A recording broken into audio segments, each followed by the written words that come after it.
I'm Alec Baldwin, and you're listening to Marketing Trends, and the leads aren't weak.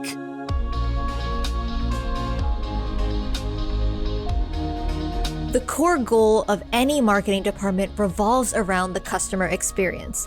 But when you think about the customer journey, what is the difference between the marketing of a product and the experience of the product itself? And how should each of those blend together? When you think about the customer experience, it's hard to tell whether it's part of the marketing experience or the actual product experience itself. As a result, the more consistency that you can deliver for the user, for the end user, between all of the different touch points that they have with the company, the better that experience will be. That's Erin Hintz, the CMO of Barracuda, a leader in security application delivery and data protection solutions. On this episode of Marketing Trends, Erin discusses how marketing departments can prevent the confusion that might happen between the marketing and the product experiences in order to create a more cohesive overall customer experience. Plus, Erin discusses Barracuda's move to online webinars, the impact of those virtual events, and how they can be a driver toward an even more impactful customer experience. Enjoy this episode. Marketing Trends Podcast is brought to you by Salesforce. We bring marketing and engagement together. Learn more at salesforce.com/marketing.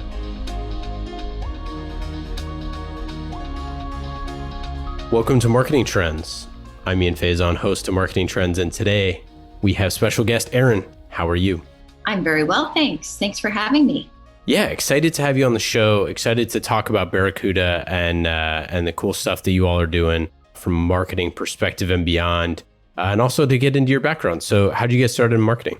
The way that I started in marketing, we'll go back.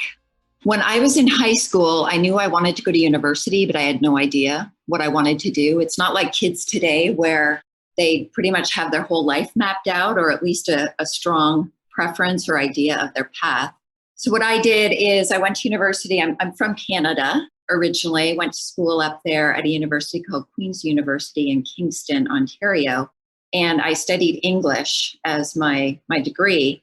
And, partway through the degree, I started taking business courses and found them to be very interesting and much more practical. As I reached my fourth year, I still had no idea what I was going to do, and graduation was upon me. So I decided to go to school some more and found a program at another school, Wilfrid Laurier University in Waterloo. People might know Waterloo University a little bit better. A lot of high-tech firms do their engineering recruiting there. So I was at Wilfrid Laurier and took what was the first year of an MBA program. It was a management studies program that they had in place. And in doing that, I had the choice after that first year of either doing the second year and getting my MBA or working.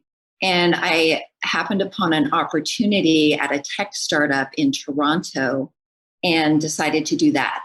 And that was the beginning of my marketing career. It was a tech startup. I was in marketing. And what was most interesting about that experience was that a few months into the role, as can often happen in startup land, the investors decided that they were going to make a change. They brought in a new CEO who exited the management team. And in doing so, I became the marketing department for this company, and then embarked on a couple of years of massive learning on the job and learning as I went, doing all of the different elements of marketing for this company, which was a really great grounding experience in learning all of the techniques and the art and science of marketing. Yeah, so for our listeners who don't know, can you share a little bit more about Barracuda? Happy to.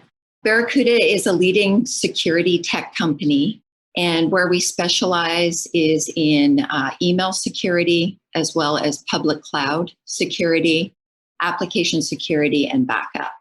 So we have a lot of capabilities for our customers to be able to protect them and their businesses. And so who do you all market to? Who are your buyers? Our buyers are IT decision makers in companies of all sizes. So we got our start in small business and small medium business, and we've grown into serving mid-market customers as well as enterprise customers. with a number of our solutions. So we really do expand all of the different business segments. And so what does marketing look like at Barracuda? What does your team look like? What's your kind of strategy there? We cover all of the different aspects of marketing. My team includes product marketing, where we're really understanding the customer and the customer needs and how we deliver upon those needs, as well as the messaging and positioning, the competitive landscape. We also have a brand and creative team. We do our creative in-house, actually, and do not use agencies that much. We also have our communications team, which is responsible for public relations, analyst relations, and overall thought leadership. And demand generation, of course, is critical. And that takes a few different forms at Barracuda. We have our demand generation programs where we're communicating directly with that end user customer, that IT decision maker, and generating interest there.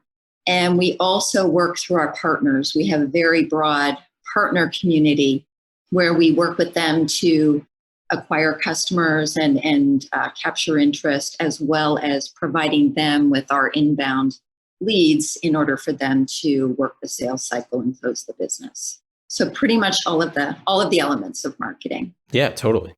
So, you're a multi-time CMO. When you came into this role, what was different about it? I'd say a few things were different about Barracuda when I joined. One is that we had, at that time, and still have, a very strong brand, a very well-known brand. Barracuda among the IT community is extremely well-known. We do brand studies. We see 95% awareness of Barracuda. The challenge was that not everyone consistently knew what we did in the areas of security and data protection. And so a big challenge was, and continues to be, making people more aware of the very specific types of solutions that we offer. So that was one thing where we had, great brand awareness, but still some work to do in terms of putting the meaning behind what Barracuda stands for. Another challenge, and I think that this is ongoing. I don't talk to any CMO that doesn't have the challenge of driving higher and faster growth. And so that has been a core area that we've been working on and expanding in terms of our capabilities in order to reach a broader base of customers, a more focused base of partners to do our joint business together. So those are a couple of things. Yeah, for sure. And you mentioned that you don't use a ton of agencies. You do a lot of stuff in-house.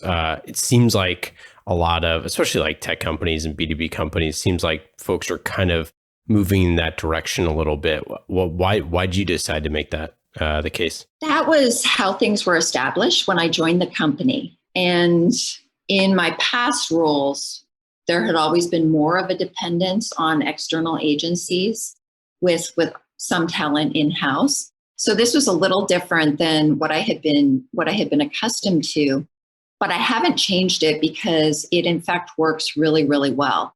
And part of the reason is that Barracuda invested in an in-house design studio with all of the tools, all of the capabilities, all of the printing for when we have in-person events again and need printed material. But all of the different capabilities that you depend on for an agency, were in our studio, as well as the talent. And so we've evolved and brought in some key talent. Since I've been there, I brought in a new creative director who is extremely talented and has done some tremendous work for us, as well as leading the team. So I think that some of the advantages of having an in-house creative team is speed of execution, a little more control over the quality and the consistency. I mean, those are the two biggest things that I would say. And then it extends beyond marketing in some ways as well. So our team is able to help the HR team with different programs and design elements. We have helped with the redesign of our office environments and doing some really beautiful work there. And then even down to the many T-shirts that are requested of us by the product teams and other groups to represent different initiatives.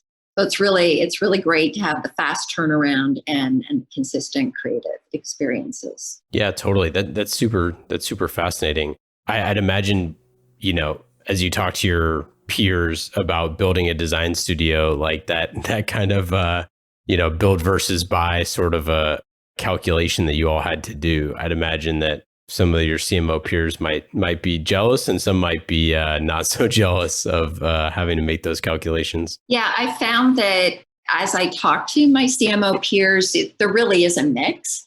I find that some do have the almost exclusive in-house capabilities, and it seems like more and more are trending in that direction. A lot have a combo of the two. And in fact, it's always nice to have some agency capacity so that you can scale up and scale down without having to make changes to your team. So we do have, a little bit of that help that we do. And I find that as I talk to, again, CMO peers, it really is that blend of the two that probably works best. So how have lead gen practices changed? Obviously, this year has been crazy for everyone.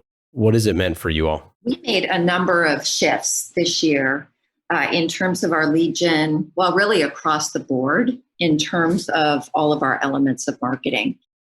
From the perspective of demand gen, clearly events, in-person events are no longer an option, or for the most part, very limited. And so online events have become that much more important in the form of webinars, in the form of virtual events. We, for example, in the first 3 months of the lockdown, we went from the previous year having an average of 20 or having 25 webinars in that first 3 months last year to over 100 this year. So it just very quickly, almost overnight, we shifted to offering a lot more with respect to webinars. And that was delivered by us to our customer audiences, to our partner audiences, and then joint webinars with our partners. That was one of the big changes in our demand gen practices. Another, and we're fortunate because we're positioned really well in that digital has been a big part of our marketing mix, even before 2020. And it's become that much more important this year as well, where we invest a lot of our time, energy, and resources in digital, in reaching our customers through paid search, natural search. We invest a lot in our content to be able to have good results in natural search. With our retargeting, and so there's quite a bit that we do on the digital side, and that creates a lot of demand for us. We have a very strong inbound channel at Barracuda, and that goes for worldwide as well. So that was something that we didn't change a lot, this past year because we already had it in place. If I go back in time to what we were experiencing in the February-March timeframe, we first of all started seeing changes in digital based on consumer or buyer behavior, where starting in Asia Pacific, then moving to Europe, and then in the Americas, search volume went down for our various search terms and basically fell off a cliff in mid-March. And that was because what was happening is around the world, companies were moving into the lockdown mode, and a very rapid move within business to get their employees working from home and equipped to be able to work from home. So in that time, our search volume tanked, and it started to come back after that. But it was interesting that we were seeing the change digitally as it was happening, in the real world. And what that meant for us was a multi-pronged shift in what we were doing. So first of all, really understanding what was happening with our customers. These are businesses that were going through this rapid move to remote work almost overnight, and really having empathy for what they were going through. Fortunately for Barracuda, we have a number of solutions that are equipped to help customers in that move to remote work. And so what we did is we shifted our messaging, our content very much to those use cases that were super relevant at the time as everyone was dealing with the pandemic and the lockdowns. So shifting to our VPN, virtual private network capabilities, and our firewalls that help remote workers, being able to help retail companies and other businesses that were depending more on their e-commerce environments versus their brick and mortar stores. And as they do that, the demands on their servers and their website and their e-commerce platforms become that much higher. We have security capabilities to help with that, as well as managing the load on their sites. Cloud to cloud backup and the overall shifting of workloads to public cloud. We have security capabilities and products that help very much in that area. And then finally, and very importantly, our email security. So we found as the pandemic came on that more and more of the spear phishing attacks that we were seeing in our research group were related to COVID-19 and coronavirus and the pandemic, meaning that the scams that people were using really preyed on people's fears in their email to get them to click on links. Interesting. It was fascinating. In fact, if we looked from January to February to March, in the January timeframe, we saw around 100 attacks, that spear phishing email attacks that were related to COVID. In February, that went to 1,200, and in March, it was 10,000. So it was this exponential growth of spear phishing attacks related to COVID. And it was everything from the scamming to the brand impersonation, where they would be impersonating the CDC or the World Health Organization, again, to try to get people to click on a link so that they could take advantage of them. Another thing we saw is business email compromise, where the bad actor gets access to the business email account. They impersonate the account owner in order to commit fraud. So you'll most commonly see that with employees who have access to company finances or HR data, where they will then, these bad actors will get them to wire transfer money or share personal information. So it's incredible what we were able to see happening as it was happening. And then, of course, we have email security products that help our customers in that way, protecting them from those kinds of attacks. The other thing that happens is, as employees are working remotely, their children aren't in school, there are a lot of distractions that they wouldn't normally have in an office environment.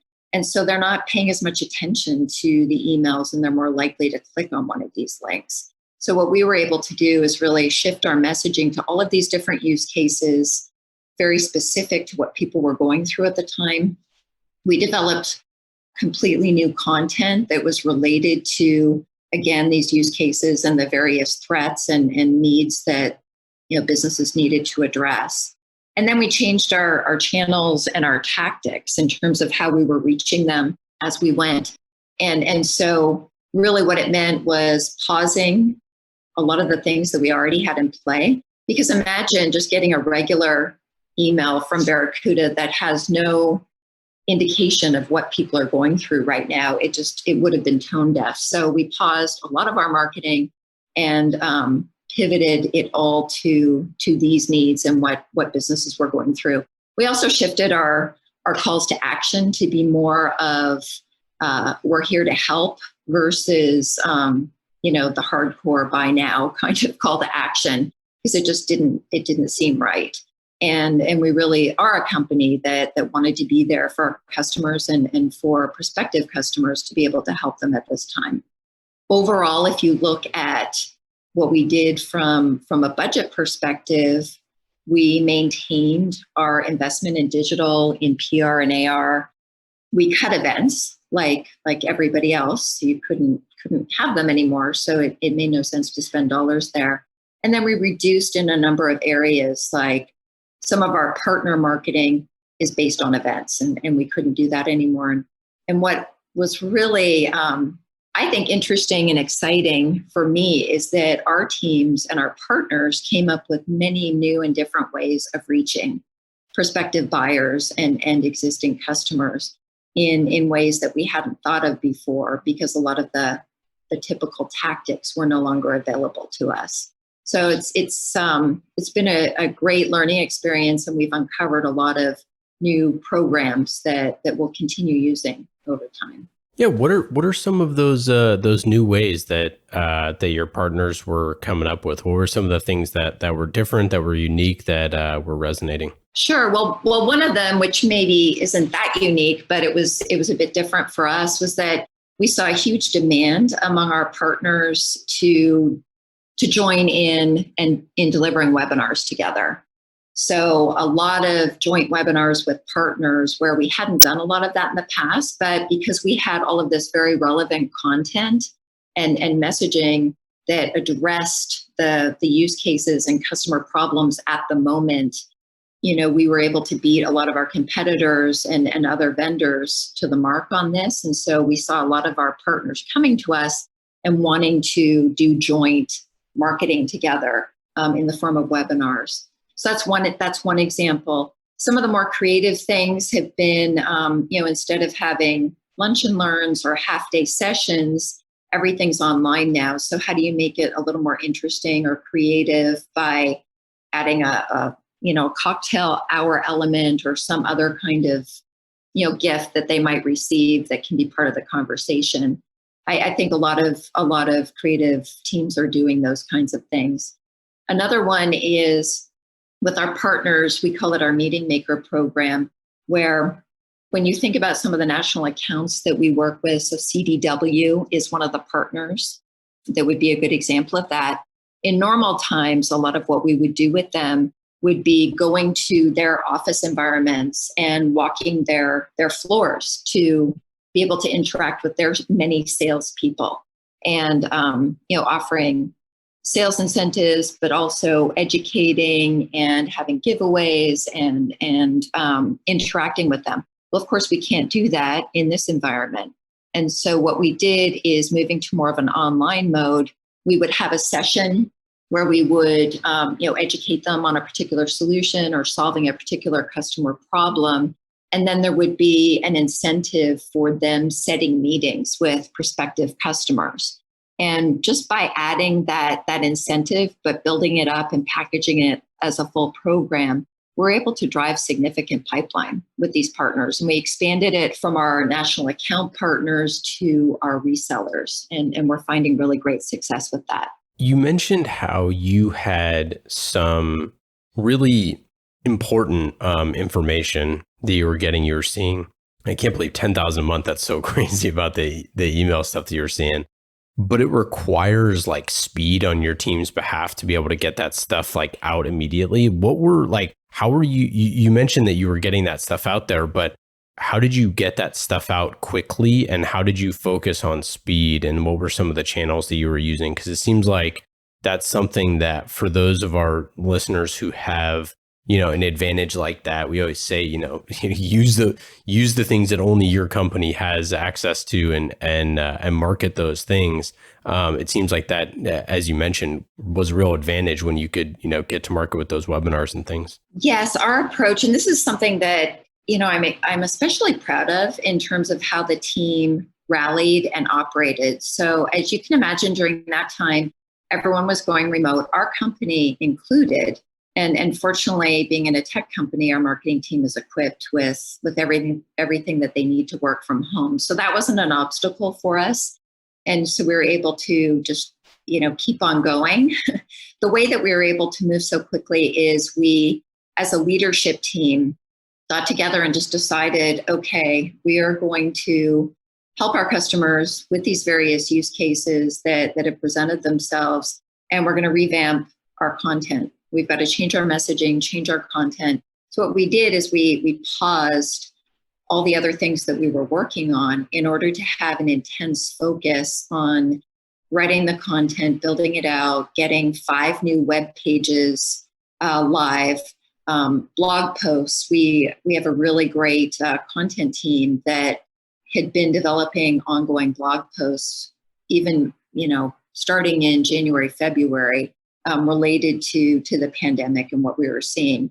And then, of course, our research team, as they're providing the data to us, we're able to make that into very meaningful content very quickly. So we built that into web pages, into blog posts, into webinars. We're also fortunate we have a lot of really great subject matter experts and presenters that we were able to lean on to deliver these webinars in a very timely fashion.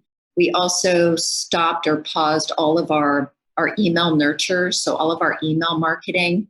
We paused that and we developed completely new email marketing content for those tracks based on different customer needs and different customer targeting. So basically what we did is, as a leadership team, paused everything we were doing and focused on this solely. And people really, really rallied because, we were working, 10, 12 plus 14-hour days.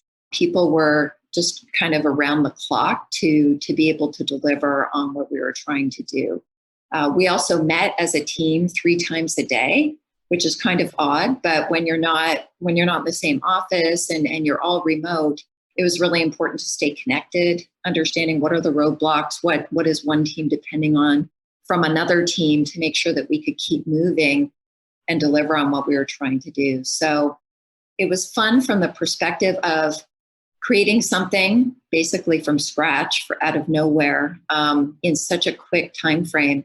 And then the aspect of working together so closely as a team and, having those touch points 3 times a day to stay in touch. So we had a mission while there was so much uncertainty going on in the world. It enabled us to focus on getting this done versus paying as much attention to the news and other things that were so stressful at the time. And yeah, it was really fun to see the team rally and work that well together. And I think we really proved something to ourselves as well, that when we set our minds to it, we can achieve just about anything. So looking forward to 2021, we can all say, thank goodness, it's almost 2021.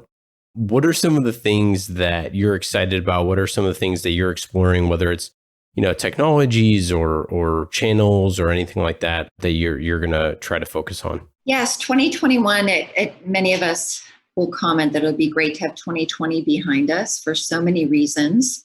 Unfortunately, I'm not sure everything's going to change when we move the calendar over into that new year. But as we do look ahead and plan for that, our fiscal year actually starts March 1st. So we have a little bit more time before our new fiscal year kicks off. But what we found is, after the initial uncertainty with the initial pandemic and the lockdowns that resulted from that, our business has certainly stabilized. And being in security, we're in a really good business because companies always need security. So we're fortunate in that regard. And what we're doing is really shifting our focus in the second half of our fiscal year and our next fiscal year into accelerating growth. And, part of that, and one thing I'm excited about among many is that we just, in fact, yesterday announced a new product, our CloudGen Access product, which is in the Zero Trust Network Access space. And what that means for people who don't know is that it easily enables companies to allow their contractors or employees who are outside of the company network to access company applications and data and information and infrastructure. And so with this new product, it's very fitting in the current environment we all find ourselves in. And it's just a really great, exciting product. So for me, launches of new products and we have more to look forward to as we look ahead to 2021. And so that's always a big and exciting thing for us to do, to be able to then deliver pipeline and work with the sales team to accelerate the business. In terms of new channels, there are so many opportunities with the technologies that are out there and available to us today, doing more and more to personalize the content based on what we know and what we can learn about prospects and customers is super compelling. And so we're investing in some technologies there that will enable us to do even more personalization and targeting. There's also, of course, intent and having intent data, so for better targeting, which delivers better results. And the overall customer experience as well. So personalization is certainly part of that. But something I'm excited about is our partnership with our product team. For example, when you think about the customer experience, quite often it's hard to tell whether it's part of the marketing experience, so the web, or the actual product experience itself. And as a result, the more consistency that you can deliver for the user, for the end user customer, between all of the different touch points that they have with the company, the better that experience will be. And so we've got a new product visualization project that we're working on so that the way that we identify our products through marketing and marketing vehicles will be the same way that we identify them within the product, creating a much more streamlined experience. So I'm excited about that effort that we have underway with the product teams. And then just the customer experience overall, the more that we can do there to, first of all, understand the customer and then deliver against their needs and their expectations. There's so much technology that we can take advantage of, and that's our plan going forward. Do you have a favorite campaign that you've done over the years? It's hard to pinpoint one specific campaign. I mean, you have the big flashy ones that are related to ad campaigns that get a lot of visibility and attention, and have certainly had those, some really memorable ones in my past experience at companies like Symantec and Citrix. What I find is more meaningful for me are those campaigns that you run that just deliver amazing results and exceed the expectations in terms of outcomes. So that can be small experiments that turn into bigger programs, or it can just be, one-offs that you do that really help to deliver business for the company. And a lot of it is about experimentation as well. So, one example, and these are smaller, but they add up to really having tremendous business impact. So we have an outsourced sales development rep firm that we work with. So instead of having those resources internally, we outsource that for our outbound demand creation. And we experimented with them in our email security space, where we would do email marketing in order to nurture a database or a set of customers. And then we would do outreach with our sales development reps to create meetings and generate interest. And then they would meet with our reps and go from there. And we've been able to take an experiment like that and really hone it over time so that we're building really strong pipeline and ultimately sales with it. So that's not an exciting, flashy campaign. It's more of a tactic, but as we experiment with different things, they really add up. And then I would say, other meaningful campaigns, quite often it's around product launches where we're able to bring and deliver a new capability to market. And finally, another one that I would say has been successful for us and is really exciting is when we, in working with industry analysts, we get recognition and strong positioning, whether it's the Gartner Magic Quadrant or the Forrester Wave, where we're placed in a leadership position and we're able to do all of the marketing and the campaign around that. An example that comes to mind is the Forrester Wave for enterprise email security. We were placed in the leadership position ahead of a lot of our competitors. And so first of all, it's exciting to get a win like that, but then to be able to leverage that in both demand creation as well as accelerating the sales cycle by having our sales reps leverage it with prospects. That's a meaningful campaign that really delivers great results, both in driving demand and generating interest and bringing new customers and prospects to the table, as well as reinforcing with existing customers. Okay, let's get into our lightning round. These questions are fast and easy. Just like marketing with Salesforce, you can go to salesforce.com/marketing to learn more. We love Salesforce. They've been with us since the very, very, very, very beginning of Marketing Trends, and we love them dearly for that, and for bringing marketing and engagement together.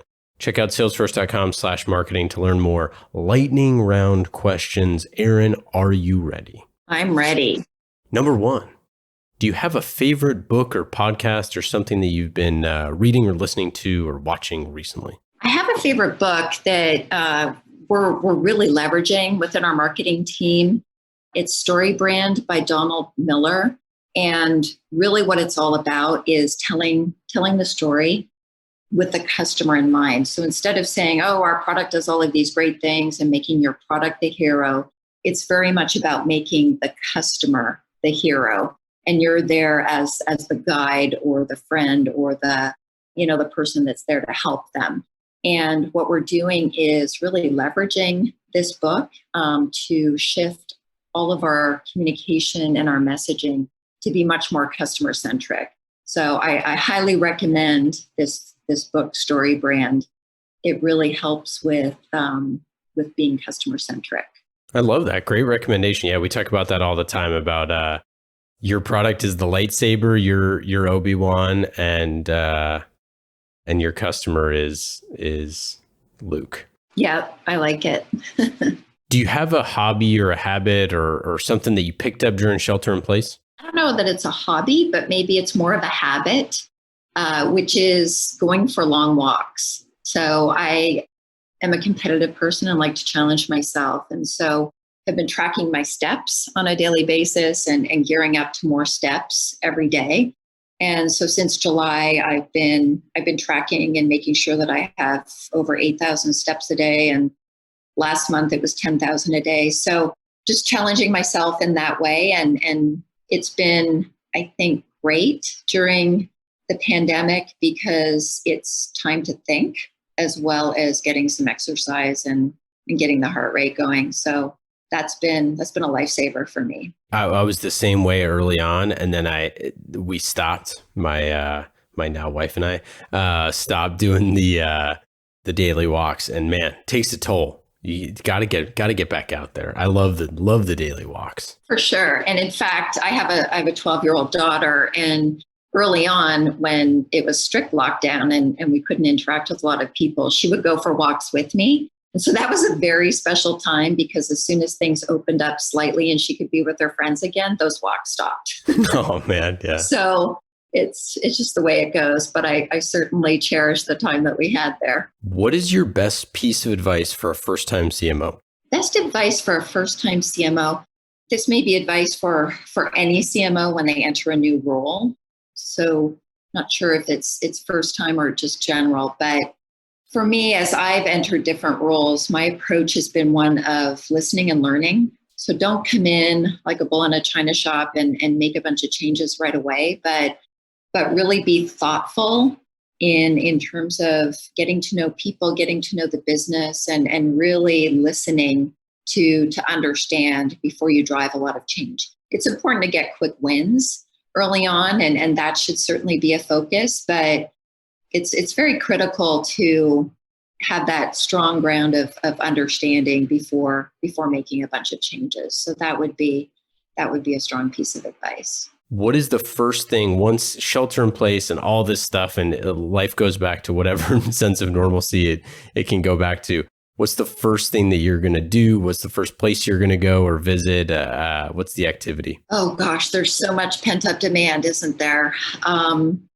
One of the things that I look forward to the most is international travel. And in fact, this year in 2020, I had several trips planned, and some of it was work and some of it was for fun. And the fun parts were going to some of the major tennis tournaments. So my family, we go to the US Open in New York every year, and we weren't able to do that this year. And I had planned to go to a couple of the Masters 1000 tournaments in Europe, in Madrid and Rome in the spring. So I think when things go back to normal and we can travel again and go back to the way life once was, I think I'll be booking a trip to Europe, probably around a major tennis tournament. Well, Erin, that's it. That's all we got for today. Thanks so much for joining. This has been awesome. It's been great chatting with you. Any final thoughts? Anything to plug? Obviously, our listeners should check out Barracuda, nudge your IT security team, and tell them to take a look for sure. Yes, that would be awesome. We have a lot that we can do to help businesses of all sizes with their security needs, whether it's email security, application or network security, or data protection. So we're here to help. Awesome. Take care. All right. Thank you. Marketing Trends Podcast is brought to you by Salesforce. Discover marketing built on the world's #1 CRM, Salesforce. Put your customer at the center of every interaction. Automate engagement with each customer and build your marketing strategy around the entire customer journey. Salesforce. We bring marketing and engagement together. Learn more at salesforce.com/marketing.